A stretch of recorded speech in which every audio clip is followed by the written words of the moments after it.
นี่คือการเดินทางที่ไกลที่สุดยาวนานที่สุดสูงที่สุด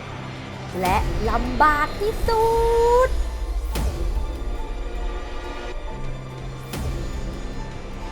ขอต้อนรับสู่เที่ยวบินที่ยาวนานที่สุดในชีวิตกี่ชั่วโมง33-36ประมาณนั้นถึง35ชั่วโมงก็คือ1วันแล้วที่เราเดินทางมานะคะขอต้อนรับสู่การเดินทางวันที่2ของเราซึ่งยังไม่ถึงยาวนานจริงๆเนาะมันจะทำอะไรแล้วเดินวนรอบเครื่องบินกันแล้วมันก็ยังอยู่กับที่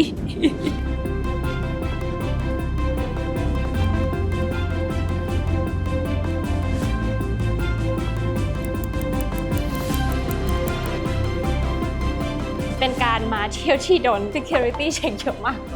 ถามเยอะมากทุกที่ตั๋วกลับมีหรือยังไปทำอะไรไปอยู่กี่วันที่พักที่ไหนนะคะคุณ security คุณตำรวจตม.มาตรวจนะคะแล้วก็ทำกล้องเราตกไปด้วย คือเมื่อกี้เขาขอดูพาสปอร์ตของเรา2คนดูว่าวีซ่าของเราอะที่ผ่านมาในเล่มอะมันเป็นของจริงหรือเปล่าเนอะมา2คนใช่ป่ะแล้วอีกคนนึงก็คือมีแบบปืนเทเซอร์มาด้วยปืนสีเหลืองที่แบบยิงปุ๊บแล้วโดนช็อตอะ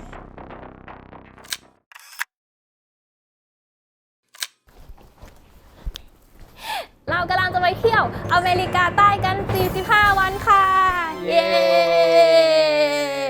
เรียกได้ว่าเป็นทริปหนึ่งที่เพชรอยากไปมากที่สุดในชีวิตเลยทริปนี้นะคะไฮไลท์ที่เพชรอยากไปเลยก็คือพาทาโกเนียแต่เราก็รู้สึกว่าการที่จะไปอเมริกาใต้เนี่ยใช้ระยะเวลาการเตรียมตัวการวางแผนชีวิตแล้วก็ใช้เงิน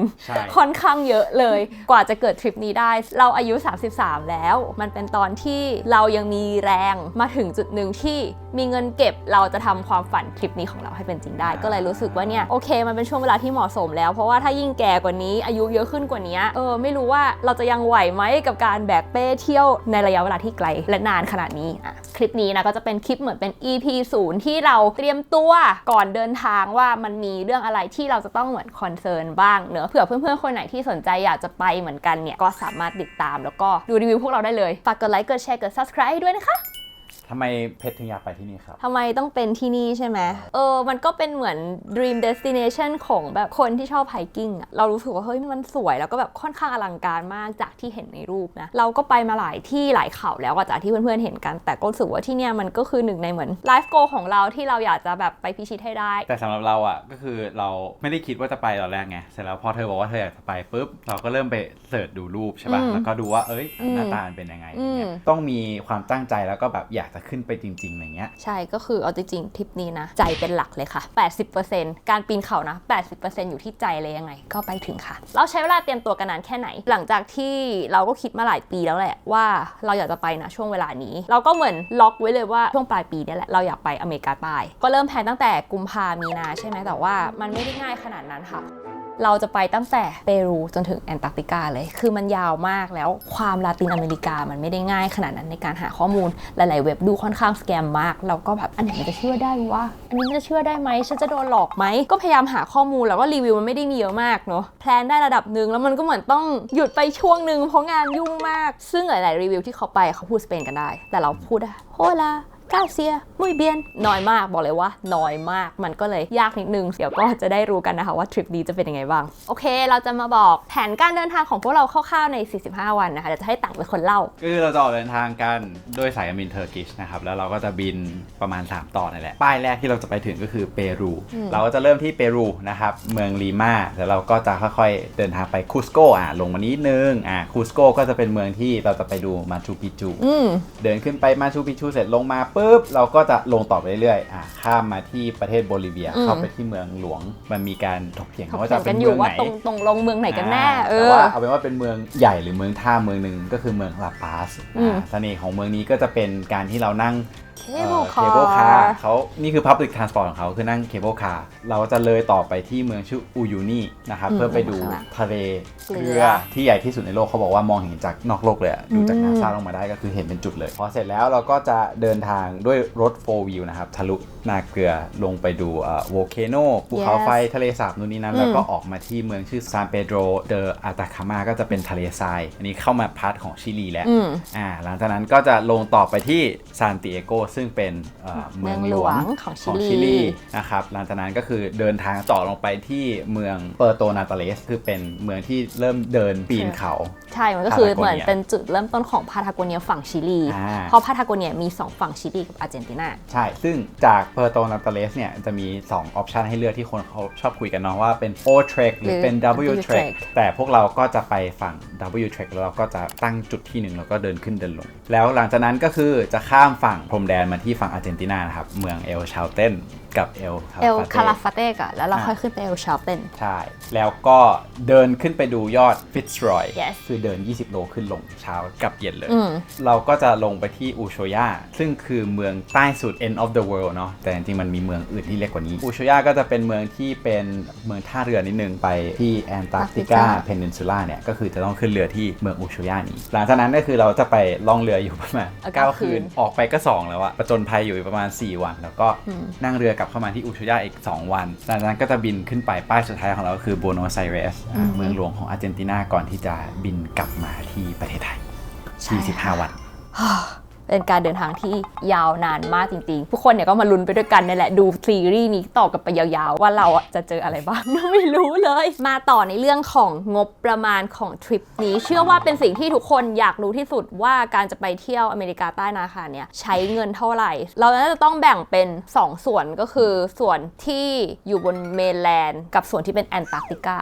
ส่วนนี้ควรจะแยกกันชัดเจนเนอะอยู่ที่ว่าแต่ละคนอยากไปถึงแค่ตรงไหนมากกว่าเนอะเอาแบบไม่มีแอนตาร์กติกาก่อนถ้าไม่มีแอนตาร์กติกาเนี่ยเราว่าแจกแจงเบื้องต้นคร่าวๆอย่างนี้ก่อนก็คือก้อนแรกก็คือตั๋วเครื่องบินอันนี้คือ 60,000 กว่าบาทแล้วมันมีหลากหลายราคามากแล้วแต่ว่าเราจะบินสายการบินไหนอันนี้คือ Economy Class ก็บิน3ต่อแล้วหลังจากนั้นเนี่ยไฟล์ในประเทศรวมๆแล้วเราน่าจะใช้ 3-4 ไฟล์ก็ประมาณ10,000นิดๆรายวันที่เราบัดเจ็ตกันไว้เนี่ยก็คือวันละไม่เกิน 1,500 อันนี้คือค่าที่พักแล้วก็ค่ากินหลังจากนั้นก็จะเป็นค่าจิปาถะอย่างอื่นแล้วเช่นค่าเครื่องแต่งกายอะไรเงี้ยเพราะฉะนั้นรวมๆแล้วเนี่ย40 กว่าวันเนี่ยถ้าเราเอาแอนตาร์กติกาออกเนาะบัดเจ็ตที่เราเตรียมไว้มันจะประมาณแสนปลายเกือบ200,000 ใช่ ถ้าบอกว่าบวกแอนตาร์กติกาซึ่งจริงอันเนี้ยแพงกว่าอันก้อนแรกรวมกันทั้งหมดที่ผ่านมาใช่คือแอนตาร์กติกาต้องบอกงี้ครับมันมีหลายออปชันมากอยู่ที่ว่าเราจะไปกี่วันไปไกลแค่ไหนอะไรเงี้ยแล้วก็ไปกับสายการเดินเรืออะไรแต่ว่าอันเนี้ย 8,000 US ดอลลาร์ซึ่งณวันที่เราจ่ายชำระเงินประมาณ 250,000-260,000 ซึ่งแพงกว่าก้อนแรกอีกเพราะฉะนั้นเบ็ดเสร็จทั้งทริปนี้ก็คือ 450,000 จริงๆก็อยู่ที่ว่าวัตถุประสงค์และก็สไตล์การเที่ยวแต่ละคนเป็นยังไงไม่มีผิดไม่มีถูกต่อไปนะคะการเตรียมตัวเครื่องแต่งกายแล้วก็เราเอาอะไรไปบ้างเดี๋ยววันนี้จะให้ตักมาเป็นชุดสาธิตอย่างแรกทริปนี้เราจะไม่เอากระเป๋าลากไปเลยจะเป็นกระเป๋าเป้แบบนี้นะคะก็คือเป็นกระเป๋าเป้เดินป่าเราจะมีเป้ใบเล็กอีก1ใบอย่างเพจก็คือต้องใส่อุปกรณ์การถ่ายทำต่างๆต่อไปนะคะนี่เป็นเสื้อดาวก็คือเหมือนเป็นเสื้อปล้องนั่นเองทริปนี้ไปหน้าร้อนก็จริงเหมือนเป็นต้นหน้าร้อนแต่เอาจริงๆคือสภาพอากาศมันค่อนข้างแปรปรวนมากและเราก็คือไปยาวมากไปจนถึงแอนตาร์กติกาฉะนั้นเราต้องเตรียมเผื่อ worst case ก็คือโคตรหนาวนะคะเสื้อตัวเมื่อกี้เป็นตัวข้างในไปแล้วเราเอามาดูตัวนอกสุดกันบ้างตัวนี้ก็จะเป็นเสื้อแบบ windbreaker แล้วก็ rain ใช่ก็คือกันลมกันฝนอาจจะไม่ได้กันฝนได้ 100% แบบเสื้อกันฝนแต่ก็คือเพราะว่ามันค่อนข้างเพียงพอแล้วถ้าถามเรานะราคาการซื้ออุปกรณ์เดินป่าที่ไทยอ่ะสูงมากไม่ได้มีให้เลือกเยอะมากแล้วเราก็เดินดูหลายแบรนด์เลยเนอะซึ่งเราก็เลยรู้สึกว่าโคลัมเบียดูแบบค่อนข้างราคาสมเหตุสมผลจริงๆก็คืออยู่ที่ว่าคุณชอบแบรนด์ไหนมากกว่าคือเรามี Heattech 2 แบบเนาะคืออันนี้เป็นแบบมีคอขึ้นมาหน่อยเผื่อไว้แล้วก็สีพื้นๆเงี้ยครับอันนี้สีดำอันนี้สีขาวเวลาที่อากาศมันเปลี่ยนตรงนี้ร้อนตรงนี้เย็นเราจะได้ใส่เพิ่มหรือว่าถอดออกได้ต่อไปกางเกง Two Way Stretch อันนี้ของ Uniqlo เนาะก็รู้สึกว่ามันเบาบางแล้วก็แห้งเร็วด้วยกางเกงที่เวลาเราใส่ไปไฮที่เราคอนเซิร์นนะมันต้องเบา2มันต้องระบายอากาศได้ดีเพราะมันร้อนแล้วก็แห้งเร็วเพราะว่าบางทีคือเลอะเหงื่อหรือบางทีเราต้องซักเนี่ยการแห้งเร็วเนี่ยก็คือค่อนข้างสำคัญมากเลยจะได้ไม่ต้องพกไปหลายตัวเกินถุงมือของ Decathlon นะคู่ละโชว์ให้กล้องดูหน่อย390มันยังไม่ได้แกะเลยโชว์ให้กล้องดูถุงมือก็มีไฟเอาไฟไปด้วยมันเดินนานแล้วก็ไม่รู้ว่าจะเกิดอะไรขึ้นก็คือจริงๆมีไฟมันไม่ได้แค่เอาไว้ใช้ส่องน้ำทางที่มันใช้ขอความช่วยเหลืออะไรต่างๆได้นะคะอันนี้คือเราเพิ่งซื้อมาเพิ่มหนึ่งคือ Carabiner อาจจะงงว่าเอาไปทำอะไรจริงๆมันก็เหมือนที่สำหรับปีนเขาอะแต่เรารู้สึกว่าเราอยากจะเอามาเกี่ยวพวกกระเป๋าห้อยกระติกน้ำห้อยรองเท้าต่อมาจะขาดไปไม่ได้เลยก็คือรองเท้าของโคลัมเบียอีกเหมือนกันรองเท้าเนี่ยเราไม่ได้จะเอาไปเยอะเนาะเรามีรองเท้าอันนี้แล้วก็จะมีรองเท้าที่เป็นแบบรัดส้นรองเท้ารัดส้นจริงๆรองเท้าไฮกิ้งเนี่ยแบ่งหลักๆ2แบบก็ได้ก็คือหุ้มข้อกับเป็นเหมือนรองเท้าทรงปกติแต่ว่าเพชรอะเป็นคนที่ข้อเท้าพลิกมาแล้ว2ข้างเนาะเราก็เลยรู้สึกว่าใส่หุ้มข้ออันเนี้ยมันค่อนข้างปลอดภัยแล้วก็เซฟกว่าคือเราเป็นคนค่อนข้างซุ่มซ่ามด้วยเอาตามที่ชอบได้เลยอย่างที่เราชอบคือหน้ามันแข็งเวลาเราเดินเตะหินอะเราไม่รู้สึกอะไรแล้วตรงเนี้ยคือมันกันได้ระดับหนึ่งเวลาฝนตกอะมันจะเป็นเหมือนละอองน้ำมาในส่วนของเสบียงที่บางอย่างที่เราจะเอาไปเผื่อขาดไม่ได้จริงขาดไม่ได้จริงๆขาดไม่ได้เลยก็คือขนมโซแฮปปี้นี่แกรโนล่าไบต์ของเรานะคะก็จะเป็นผู้ช่วยยามหิวของเราเวลาปีนเขาณทริปนี้กดใน Shopee ได้นะคะลิงก์ข้างล่างอ่ะแล้วก็จะมีพวกเป็นเหมือนแกงสำเร็จรูปที่แค่อุ่นร้อนหรือไม่อุ่นก็กินได้แล้วก็คือใช้มาหลายทริปมากนะคะ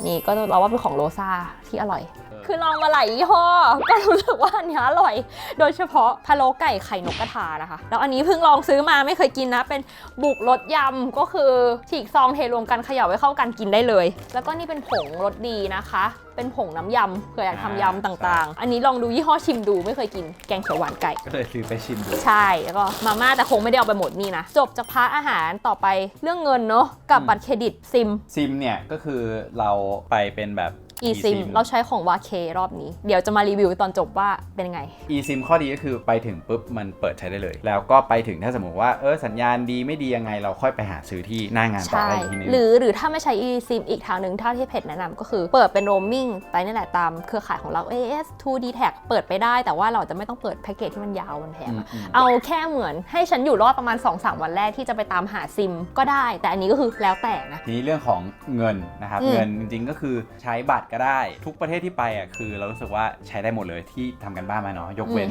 อาร์เจนตินาจะมองว่าเป็นสีสันของทริปนี้ก็ได้ก็คือว่าประเทศเขาเป็นไฮเปอร์อินเฟลชันเนาะณวันที่เราดูคลิปของชาวบ้าน$1เท่ากับ450เปโซรอบที่เราจะไปนี่คือ900กว่าแล้วนะถึง 1,200 เร็วมากมันขึ้นเร็วมากคือใน1ปีอย่างเงี้ยเพราะฉะนั้นสำหรับประเทศอาร์เจนตินาเขาเลยแนะนำว่าให้พกเงิน US ดอลลาร์ไปหรือไปเปิด account Western Union แล้วก็โอนเงินใส่เข้าไปแล้วค่อยไป withdraw ออกมานี่คืออาร์เจนตินาแต่ประเทศอื่นๆเนี่ยก็คือบัตรเดบิตเครดิตใช้ได้ตามปกติอาร์เจนตินาถ้าจะใช้บัตรเครดิตใช้ได้แต่มันจะเป็นอีกเกรดหนึ่งเดี๋ยวเรามาพูดกันตอนที่เราไปถึงอาร์เจนตินาใช่หรือว่าเดี๋ยวเราจะมาสรุปให้ดูตอนสุดท้ายดีกว่าเพราะตอนนี้ยังไม่ได้ใช้จริงเนอะตอนกลับมาเนี่ยน่าจะสรุปให้เห็นภาพได้มากกว่าเดินทางไปประเทศที่เราไม่แน่ใจเราไม่เคยไปต้องมีเงินสดพกไว้สำรองแล้วก็ต้องจดเบอร์สถานทูตของประเทศนั้นเพื่อเราต้องการความช่วยเหลือถูกต้องประกันเดินทางสำคัญมากๆนะคะก็ถ้าไปทริปยาวแบบเราอันนี้ก็คือทำแอนนวลไปเลยรายปีคุ้มกว่าทัวร์ที่ครูซที่เราไปจองอะครับเขา require เลยเนาะ require คือไม่มีก็คือไม่ให้ขึ้นพาร์ทต่อมาเราจะมาบอกกันว่าเราทำยังไงแล้วเราวางแผนชีวิตยังไงให้เราไปเที่ยวกันได้นานขนาดนี้ในทวีปที่ไกลขนาดนี้ตามที่เราบอกตั้งแต่ต้นคลิปว่าเราอะคิดมาประมาณ 2-3 ปีนู่นนี่นั่นใช่ไหมฉะนั้นเราก็มีวางไทม์ไลน์ของการทำงานไว้ระดับนึงแต่ด้วยอาชีพของเราอย่างเพชรตอนเนี้ยยูทูบเบอร์KOL อะไรอย่างเงี้ยมันวางแผนอะไรมากไม่ได้หรอกว่าเราก็ไม่ได้รู้ว่าจริงๆงานบางทีมันจะเข้ามาเมื่อไหร่เอาจริงๆนะวันเนี้ยมันไม่เป็นไปตามที่คิดเลยทุกอย่างช่วงเนี้ยมันเยอะมากมารุมมาตุ้มมากเรารู้สึกว่าเราก็ทำดีถึงระดับหนึ่งแล้วแหละฉะนั้นช่วงเนี้ยเราคุยกับน้องในทีม working ทำร้ายถึงประมาณปลายปีจนถึงต้นปีหน้าแล้วว่าเราจะต้องทำอะไรกันบ้างในระหว่างที่เราไม่อยู่ก็คือต่างยังทำงานบริษัทอยู่นะทีนี้เวลาทำงานบริษัทหลายๆคนก็จะกังวลมันมีจำนวนวันลาที่จำกัดวิธีที่เราทำก็คือเราคุยกับเจ้านายตั้งแต่เนิ่นๆทริคอันดับที่1เลยนะจดไว้เลยอันดับที่1คือไม่ได้ไปถามเขาว่าไปได้ไหมอันนี้สำคัญมาก เราไปถามเขาว่าถ้าเราจะไปต้องทำยังไงบ้างแต่ทั้งนี้ทั้งนั้นคือขึ้นอยู่กับว่า1เราคุยกับเจ้านาย2เราแพลนงานยังไงแล้วก็3เนี่ย performance ของเราเป็นยังไง option ที่2คือถ้าปีนี้ performance เราดีแทนที่เราจะได้โบนัสเป็นเงินเราขอเป็นวันหยุดเพิ่มได้ไหม option ที่3คือถ้าจำเป็นจริงๆช่วงที่ไปเนี่ย time frame หรือ time zone มันแตกต่างกันถ้าเราต้องทำงานแบบครึ่งวันเช้าที่นู่นเย็นที่นี่อย่างน้อยเราแสดงให้เห็นว่าเราใส่ความคิดลงไปหรือใส่ put effort ลงไปเนาะมันก็เป็นการที่เราต้องคุยกับเจ้านายตั้งแต่เนิ่นๆแล้วก็มี option ให้เขามี open discussion เราก็เป็นตัวแทนของเป็นของตัวเองละกันต่างก็เป็นตัวแทนของแบบคนที่ยังทำงานบริษัทอยู่นะคะทุกคนฉะนั้นโปรเซสและการวางแผนต่างๆก็อาจจะไม่ได้เหมือนกันมาในพาร์ทสุดท้ายเป็นในเรื่องของอื่นๆละกันว่ามีอะไรที่เราจะต้องเตรียมตัวก่อนบ้างอย่างแรกคือวัคซีนไข้เหลืองเนาะมาฉีดวัคซีนไข้เหลืองเพราะว่าไปอเมริกาใต้แอฟริกาเราต้องฉีดอันนี้ นะคะเพราะว่ามันเป็นโรคท้องถิ่นของที่นั่น ฉีดก่อนเดินทาง10 วันเพราะบางทีเราเดินทางเนี่ยเขาก็จะถามหาวัคซีนเล่มสีเหลืองที่เดี๋ยววันนี้ เรา เรา จะ จะ ได้ ได้กัน ด้วยกันเขาบอกว่า1เข็มตลอดชีวิต ใช่เพราะว่าเป็นเชื้อเป็นแล้วก็ที่ต้องเอามาก็คือบัตรประชาชน กับ กั passport แสบนิดหน่อยฉีดตรงสักคิ้วชั้นใต้ผิวหนังแต่ต่างบอกว่าต่างไม่รู้สึกอะไรเลย มันไม่แสบเลยอ่ะ หรือของต่างเขาเรียกผมตัวพูดเล่น ถ้าลืมก็ไม่ได้ไปเลยนะเนี่ยไปถึงแล้วโดนส่งกลับบ้านอ่ะคนละ 1,650 แล้วก็สำหรับคนที่ไม่เคยมีก่อนที่นี่ก็เสียค่าทำบัตร20 บาท อีกหนึ่งอย่างที่เพชรอยากจะมาแนะนำเพื่อนๆนะคะเป็นอีกหนึ่งไอเทมเลยที่อยากบอกต่อสำหรับสายเที่ยวอย่างเราที่จะต้องทำก่อนออกเดินทางโดยเฉพาะทริปนี้เนี่ยเราไปตั้งแต่เปรูจนถึงแอนตาร์กติกาเนอะเรียกได้ว่ามีทั้งแดด เข้าป่า มีลม ทะเลทราย กระโดดน้ำ หิมะมีครบทุกสภาพอากาศจริงๆอ่ะทุกคนไอเทมที่ว่านะคะก็คือฟิลเลอร์งานผิวเบโลรีไวฟ์ค่ะที่บอกเลยว่าสายเที่ยวอย่างเราเนี่ยจะต้องเติมก่อนออกเดินทางอย่างเพชรเนี่ยเป็นคนที่ผิวหน้าแห้งไม่ชอบแต่งหน้าไม่ชอบพกสกินแคร์ตัวเนี้ยตอบโจทย์มากๆเลยพอเราเติมก่อนออกเดินทางเนี่ยทำให้ผิวเราโกลว์ดีไร้กังวลแล้วก็โฟลว์ไปได้ทั้งทริปเลยค่ะ นี่เธอไปแอบทำมาตอนไหนเนี่ยแอบฉีดมาตอนไหน ส่วนที่เพชรไปทำเนี่ยคุณหมอเขาก็เล่าให้ฟังนะคะว่าไม่ใช่ฟิลเลอร์ทุกตัวนะที่จะทำให้ผิวสุขภาพดีได้เหมือนน้องเบโลรีไวฟ์เพราะว่าน้องเขาเป็นฟิลเลอร์ที่ออกแบบมาเพื่องานผิวโดยเฉพาะให้ผลแบบ dual action มีกรดไฮยาลูรอนิกนะคะช่วยเติมน้ำให้ผิวมีกรีเซลอลที่ช่วยกักเก็บความชุ่มชื้นทำให้ผิวเนี่ยมันดีขึ้น4มิติอิ่มฟูเนียนเด้งชุ่มชื้นแล้วก็ช่ำว้าวอย่างวันนี้เนี่ยไปฉีดมาแล้วประมาณ5วันนะคะเดี๋ยวเพชรขอขึ้นรูป before กับ after ให้ดูเลยเป็นไงบ้างเธอเราไปฉีดมาแล้วหน้าเราโกลว์ขึ้นปะ เราก็ว่าทำไมมันถึงผ่องขึ้น มีหน้าล่ะทำไมจิ้มแก้มมือเป็นจิ้มเนี่ยมันดูเด้งดึงเด้งดึง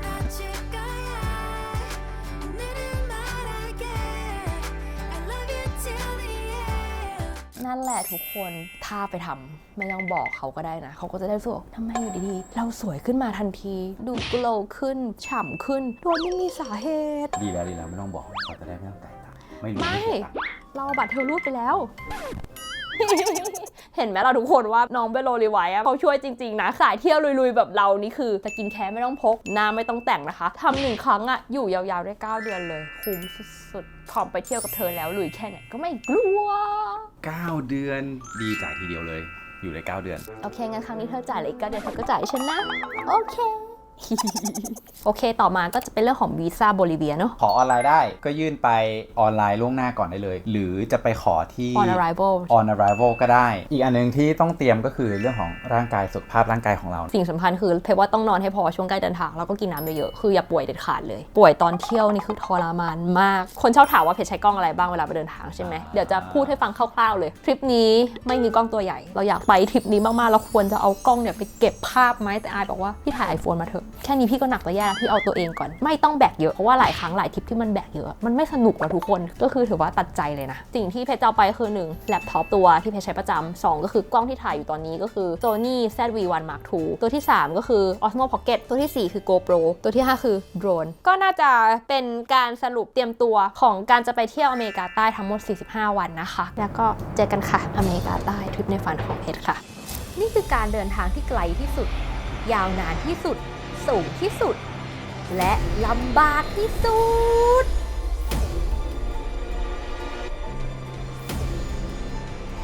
ขอต้อนรับสู่เที่ยวบินที่ยาวนานที่สุดในชีวิตกี่ชั่วโมง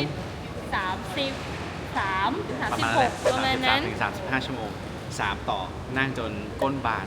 เดี๋ยวเจอกันค่ะรอบนี้บินกับ Turkish Airlines นะคะ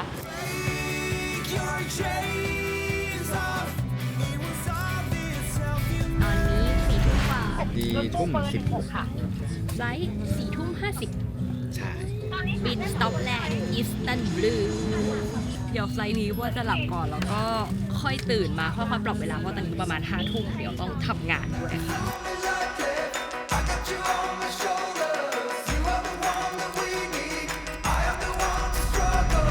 1 ชั่วโมงจะถึงอิสตันบูลยังไม่เคยมาเลยอิสตันบูล ก็ผ่านไปเกือบจะ1 ใน 3ของการเดินทางเจอกันที่อิสตันบูลค่ะ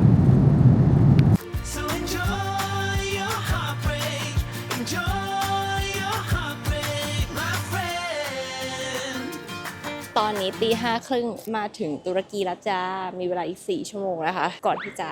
นั่งเครื่องต่ออีกยาวๆไปโบโกตาเดี๋ยวไป security check ก่อนแล้วก็ใช้ชีวิตในสนามบินกันค่ะ มาดูว่า4ชั่วโมงจะทำอะไรบ้างหน้าก็คือง่วงมากค่ะทุกคนแม้จะนอนมาอย่างยาวนานไฟล์เมื่อกี้คือ10ชั่วโมงนะคะก็นอนไปแล้วประมาณ8ค่ะที่นี่เป็นสนามบินที่ใหญ่มากครั้งก่อนเพชรมามีเวลาอยู่นิดเดียวก็คือวิ่งหน้าตั้งตอนนี้มีเวลา4ชั่วโมงก็เลยเดินชิลๆได้ค่ะเขาก็จะมีโซนขายขนมแบรนด์เนม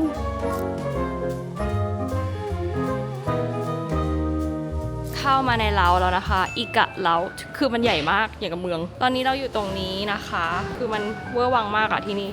ถ้าลองจากเล้าของพาตาก็คือที่นี่แหละที่เพจว่ามันดูยิ่งใหญ่มากที่เคยเข้ามานะคะ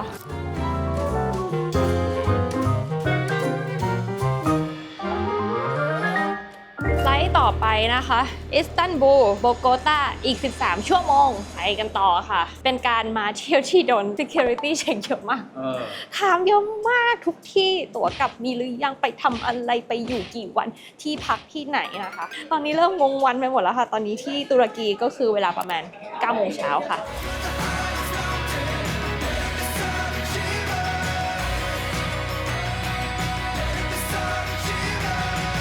ไฟล์นี้นะคะก็อีก13ชั่วโมงตอนนี้ประมาณเวลา11 โมงตุรกี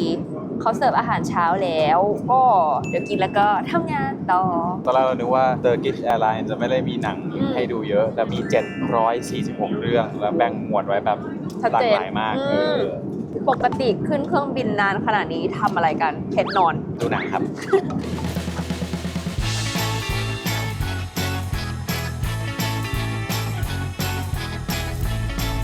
เหลืออีก3ชั่วโมง20นาทีก็จะถึงโบโกตานะคะบินมาแล้วประมาณ10ชั่วโมงค่ะเราเดินทางมาแล้วกี่ชั่วโมงตั้งแต่เริ่มจากกรุงเทพประมาณ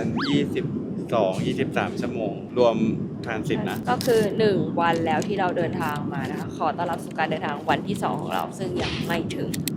ยาวนานจริงๆเนาะมันจะทำอะไรแล้วเดินวนรอบเครื่องบินกันแล้วมันก็ยังอยู่กับที่ เวลาโบโกตาตอนนี้ก็คือ 11 โมง 24ส่วนเวลาตุรกีตอนนี้ก็คือทุ่ม 24ค่ะกินข้าวกันค่ะชั่วโมงที่24ของการเดินทางอีก3ชั่วโมง40แลนดิ้งมาเราจะมาชิมพาสต้าของเรานะคะเป็นแบบเพนเน่ครีมซอสอร่อยเว้ย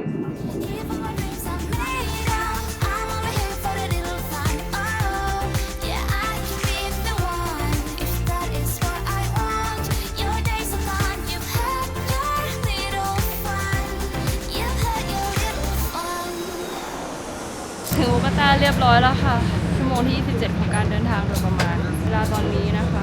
บ่าย3เวลาโบโกตาค่ะตอนนี้เขากำลังเช็คอยู่ว่าไม่รู้เช็คอะไรโอเคสรุปคือไม่มีอะไรแค่ถามว่าไปไหนมาดู boarding pass แล้วก็ welcome แล้วก็บอก I know you are going to Lima ตอนนี้ก็จะ3 โมงครึ่งละซึ่งที่ไทยเนี่ยก็น่าจะเกือบใกล้เช้าของอีกวันละตอนนี้เหมือนเราเดินทางย้อนเวลากันอยู่เราต้องไปเอา boarding pass ไปสุดท้ายเนาะที่จะบินไปลีมาเพราะว่าเราต้องเปลี่ยนสายการบินหน้าตอนนี้คือไม่ตื่นเลยเนาะคือหน้าเพชรอื่นมากค่ะมันงงเวลาตอนนี้เหมือนอาการเจ็ตแลกจริงๆคือเราควรตื่นแต่ร่างกายเรามันอยากนอนก็จะอื่นๆหน่อยตอนนี้ทุกคนคือที่โคลัมเบียโบโกตามีมินิโซะมาถึงนี่เลยเราจะบอกว่าเมื่อกี้เดินดูแบรนด์เสื้อผ้าเขาที่ขายในดิวตี้ฟรีคือสวยทั้งนั้นอะเดี๋ยวไปไม่ถึงที่เอาตั๋วเลยค่ะง่วงนอนก็อยากกินแมคโดนัลล์ทุกคนคิดว่าที่นี่จะมีแมคโดนัลล์ไหมภารกิจเราตอนนี้คือเดี๋ยวจะตามหาแมคโดนัลล์จะมีไหมอะขณะนี้เวลา4 โมงเย็นที่โคลัมเบียได้เวลากินไก่ทอดและไก่ย่างกินไก่กันเถอะหลังจากไม่ได้กินป๊อปอายไม่ได้กินป๊อปอายแม็กก็อยู่ข้างนอกอีก3ชั่วโมงกว่าจะได้ขึ้นเครื่องแล้วก็บินไปอีกประมาณ3ชั่วโมงไม่อยากจะคิดเลยอะมันไฟดี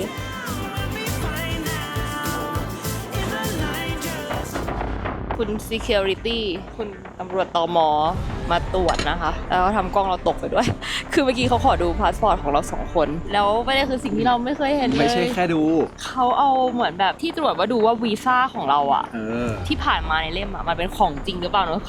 ขาส่องแชงเก้นของเรามันเป็น ใช่ มัน มันเหมือนที่ ขยายผล ส่องพระแต่ว่าเขา ใช่ เปิดไฟด้วยอ่ะมา2 คนใช่ป่ะแล้วอีกคนนึงก็คือมีแบบปืนเทเซอร์มาด้วยปืนสีเหลืองที่แบบยิงปุ๊บแล้วโดนช็อตอ่ะ ก็ไม่ได้มีอะไรค่ะ ถือว่าเข้มเหมือนกันนะที่นี่เวลาตรวจอ่ะแล้วว่าที่นี่เขาอาจจะตรวจเข้มเพราะว่ากลัวแบบลักลอบ ลัก ส ลอบ มัคลิง อืม อะไรเงี้ยเอาเข้ามาเจ็ดแรกค่ะทุกคนตอนนี้ก็4:30นะคะ เดี๋ยวขึ้นเครื่องประมาณ6:30นะยังมีเวลาประมาณ2 ชั่วโมง5:30เวลาที่โคลัมเบีย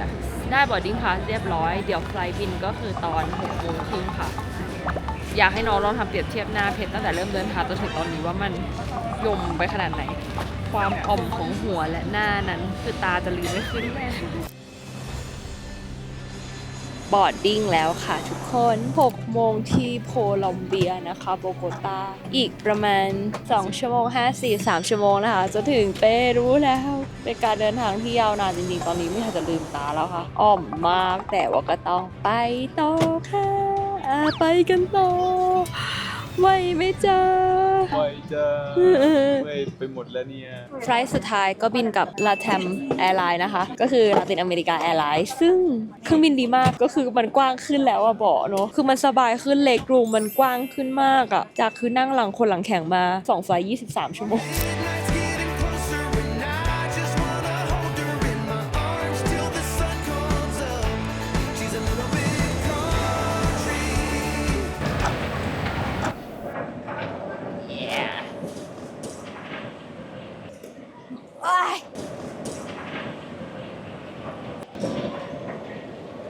ในที่สุด 36 ชั่วโมงของการเดินทางเราก็มาถึงลีมาเปรูแล้วเย้เมื่อยที่สุดแล้วก็ดีใจว่ากระเป๋ามาถึงอย่างปลอดภัย โอเค เดี๋ยวไปที่พักกันตอนนี้ก็คือ3:50แล้วเกือบ4 ทุ่ม ตอน แล้ว นี้4 ทุ่มแล้ว อ๋อ 4 ทุ่ม 4 ทุ่ม 5 นาที ไปตะกี้ในแมปเขียนว่าประมาณ30-40 นาที ไปบารังโก65 โซลอันนี้ก็คือประมาณ570 บาท โอเค เจอกันที่พักค่ะ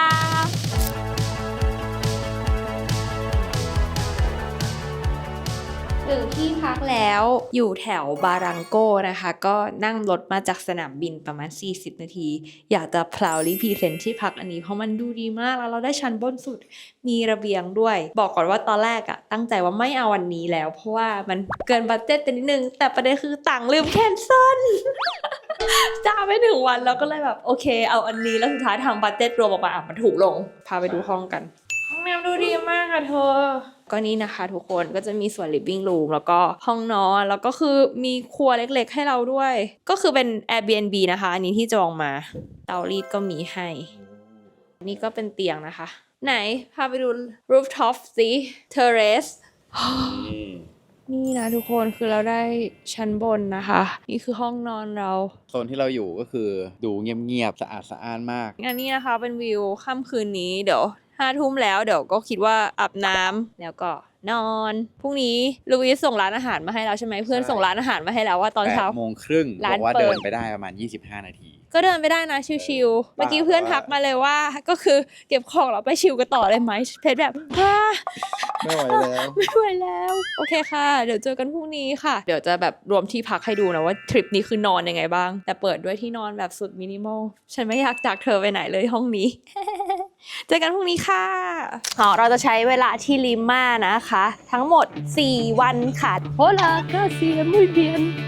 เขาบอกว่าเพื่อนเขาย้ายมาที่เปรูเพราะว่าเมนูนี้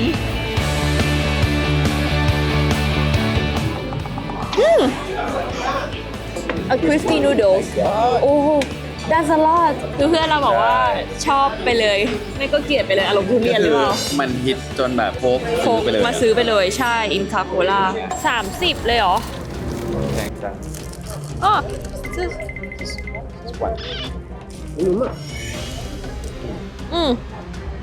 เดี๋ยวนะนี่โดนหลอกปะเนี่ย